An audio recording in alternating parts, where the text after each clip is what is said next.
China Bharat के व्यापारिक बहिष्कार की तैयारी कर रहा है। छोटे मोटे लेवल पर नहीं, अंतरराष्ट्रीय स्तर पर भारत और भारत के व्यापारियों की छवि खराब करने की कोशिश कर रहा है। एक खबर सामने आई है जहां पर बताया गया है कि चाइना ने भारत से भेजे गए चावलों को, नॉन बासमती चावलों को वापस भेज दिया है और इल्जाम लगाया है कि ये जेनेटिकली मॉडिफाइड चावल हैं, यानी कि एक तरीके से इसे मिलावट समझ लीजिए।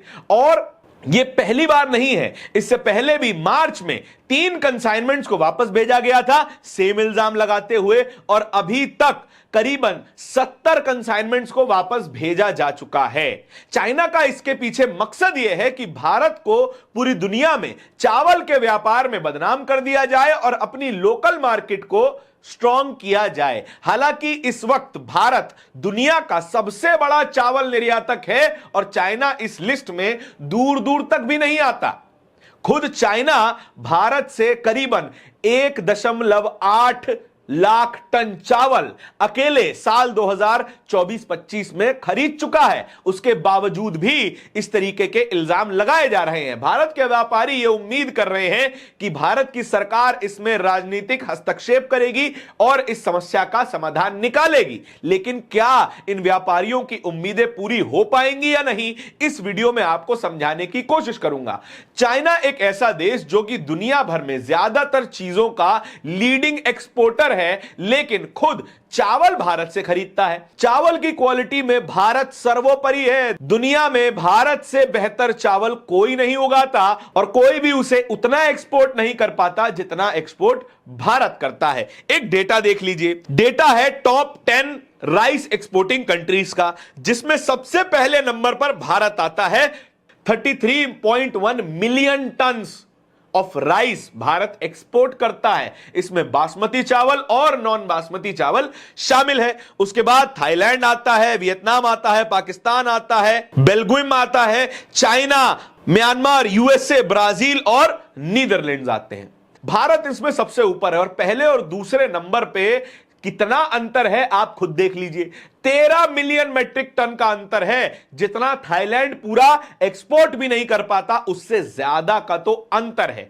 भारत दुनिया भर के चावल बाजार में एक लीडर है और इसी वजह से चाइना यह कोशिश कर रहा है कि उसे किसी भी तरीके से बदनाम कर दिया जाए। यह इल्जाम हम क्यों लगा रहे हैं? अगर चाइना को लगता है कि भारत का भेजा हुआ चावल जेनेटिकली मॉडिफाइड है तो क्या इसका कोई सबूत है? नहीं, लेकिन भारत की सरकार के पास है। भारत की सरकार के साफ आदेश है कि कपास की फसल को छोड़ करके किसी भी फसल को जेनेटिकली मॉडिफाई नहीं किया जा सकता है।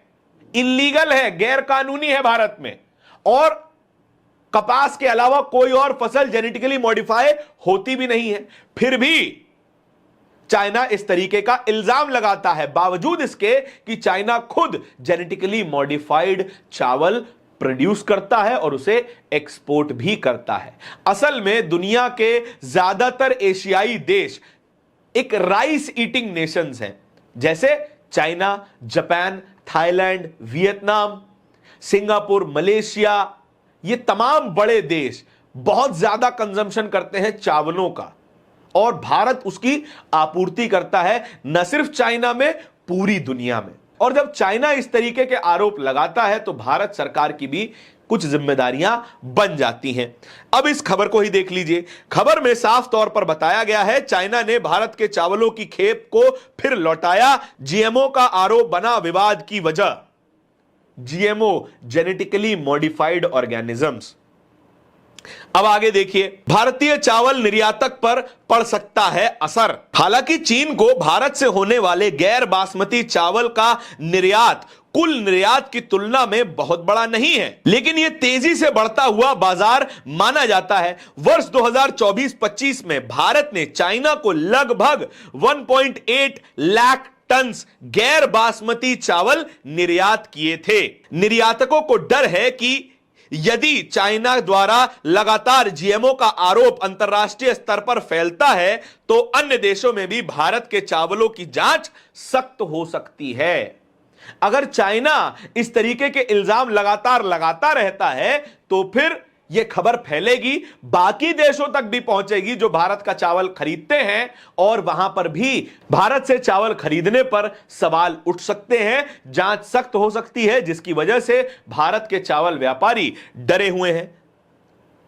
सरकार के हस्तक्षेप की उम्मीद। निर्यातक अब भारत सरकार और वाणिज्य मंत्रालय से उम्मीद कर रहे हैं कि यह मुद्दा चीन के साथ राजनयिक स्तर पर उठाया जाए, ताकि भारतीय चावल निर्यातकों को भविष्य में ऐसी परेशानी का सामना ना करना पड़े।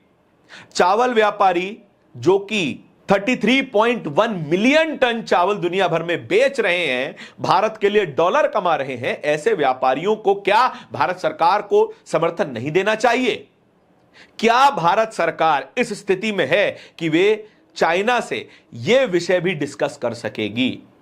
यह सबसे बड़ा सवाल है, और यहां पर भारत सरकार और वाणिज्य मंत्रालय का बड़ा रोल सामने आने वाला है। आपके इस पूरी खबर को लेकर के क्या विचार है, कमेंट सेक्शन में बताइएगा जरूर। इस तरह की और भी खबरों को देखते रहने के लिए बोलता हिंदुस्तान को सब्सक्राइब जरूर कीजिएगा। बहुत बहुत शुक्रिया।